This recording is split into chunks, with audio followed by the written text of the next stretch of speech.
5 hours ago, it was announced that Michigan hired Steve Clinkscale away from Kentucky to be Michigan's defensive passing game coordinator and defensive backs coach. This is a move that I, as a Michigan fan, praise. I think this is an amazing move for Harbaugh and company. There is some sort of bad news that I believe ties in with this, and we'll get to that later. But first of all, great hire. I'm proud. This is amazing for recruiting, and I would say this helps eliminate some of the cast doubt on coaching stability, mainly because Steve Clinkscale has been an amazing coaching prospect for the past 2 years. Michigan tried to get him at some point beforehand, couldn't get him. Michigan State under Mel Tucker tried to get him twice. They couldn't get him either.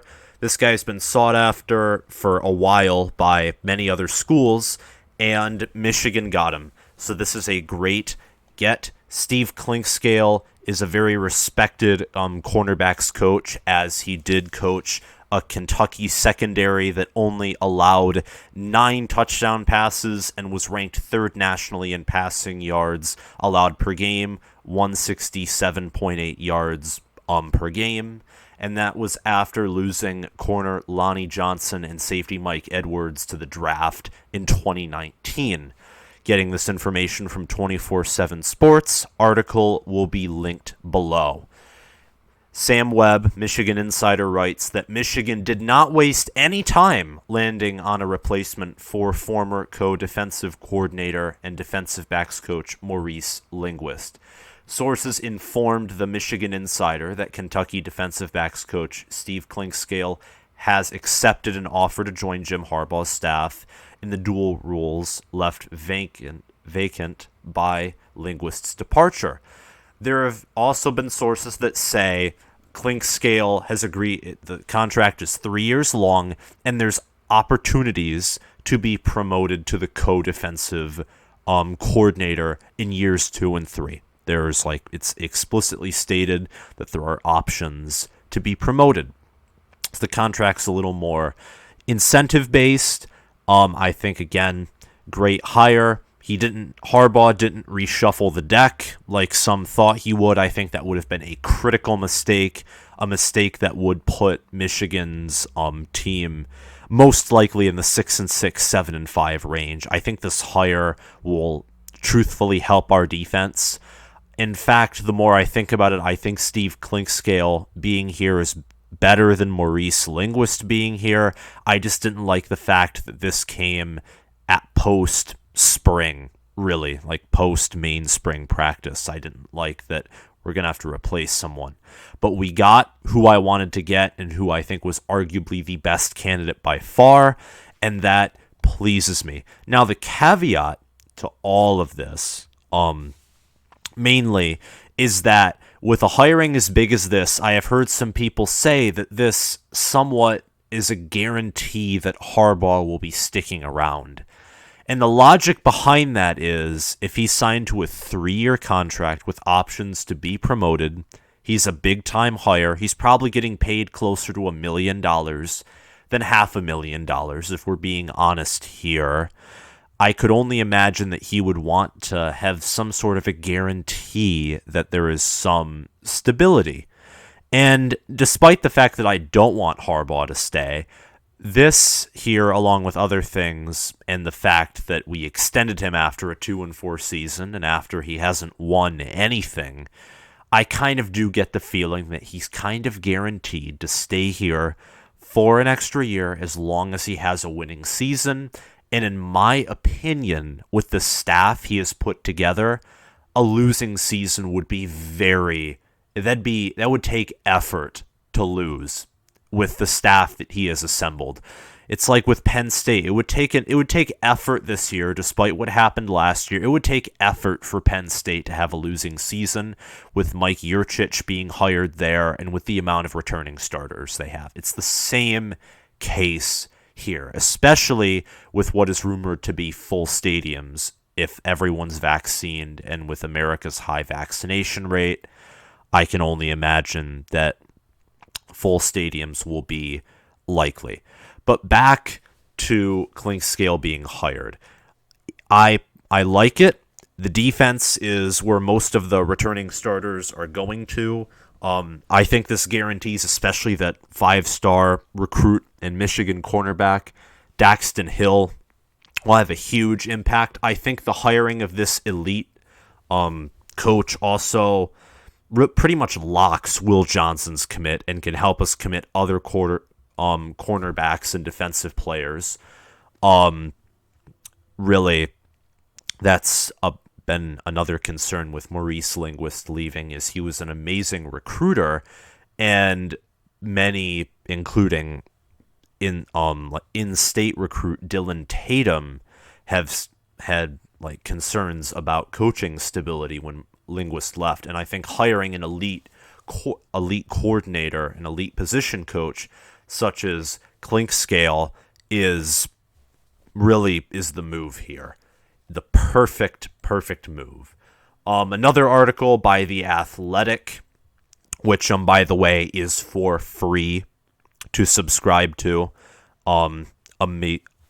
Not free to subscribe to, but you can view a few articles per month. Pretty amazing.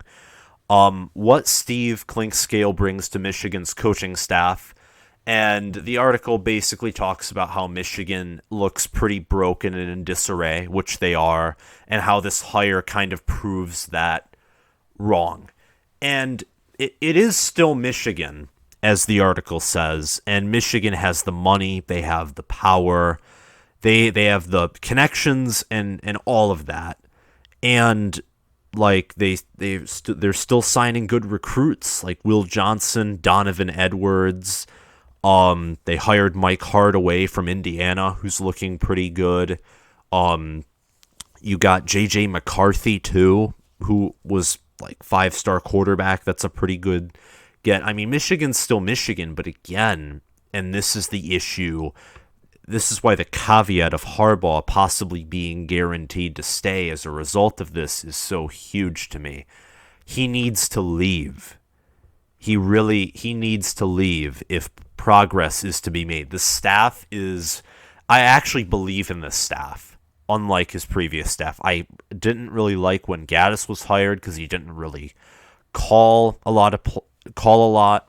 And the same kind of goes with Mike McDonald and others, but the fact that he hired many different longtime assistants who were at his brother's franchise that his brother coaches, John Harbaugh's Ravens, it gives me a little more confidence. And then hiring Clinkscale shoots my confidence even further, especially when the defense was actually the kryptonite of us last year. Our offense, despite what many say, was not the kryptonite of Michigan last year. Michigan scored 4 touchdowns last year. They have had worse offenses under Harbaugh, namely 2017.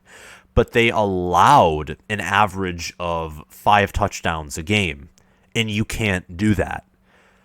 I mean, if they only allowed an average of 14 points a game, we probably would have beat every team but what? Indiana would have went 5-1 before all the games were canceled. That's just...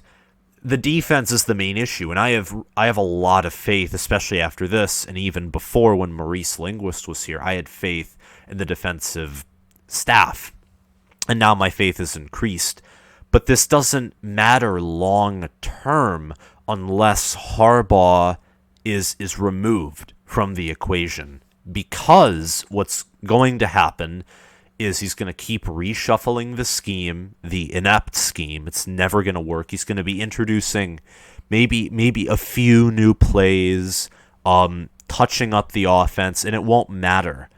And it hasn't, and it won't. It's depressing, is what. It's absolutely atrocious. The fact that if they go 6-6 next year, if my team goes 6-6, 7-5, 8-4, 9-3, he should be fired. Nothing under 10-win regular season with the staff changes you have assembled and with the ungodly amount of talent that you have, it's not acceptable to go 9-3. Especially when, let's face it, Penn State and Wisconsin, for now, don't look as strong as they normally are when you faced them in 17 and 19. They're kind of on more bounce back years. Now, we don't know what they'll be like, but again, great hire. I love the dude. I think that our cornerbacks are even more guaranteed to be amazing next year. I think our defense will be great with this duo of Mike McDonald and Steve Clinkscale. Have a lot of faith in the defense. I'll do a new video on the offense as well when news comes out about the offense. But again, if every piece of the puzzle works, if the factory line, if everything's going well, but there's poor head management, nothing goes anywhere. And that's the problem Michigan has. We have not had a great, competent coach since Lloyd Carr. And even Lloyd Carr, despite being, in my opinion, a great and competent head coach, except for maybe his later years, even with some of his better teams, he couldn't really beat Ohio. He couldn't dominate Ohio State in his mid-years and late years.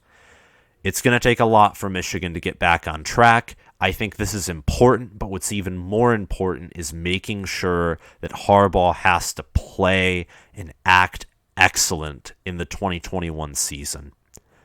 And what's sad is I don't think he will. That's all I have for today. If you have reached this far into the video, remember to like and subscribe for more content. Thank you for watching. Oh, make sure to click the notification bell too so you can get notified when I post. Thanks for watching, and I'll see you later.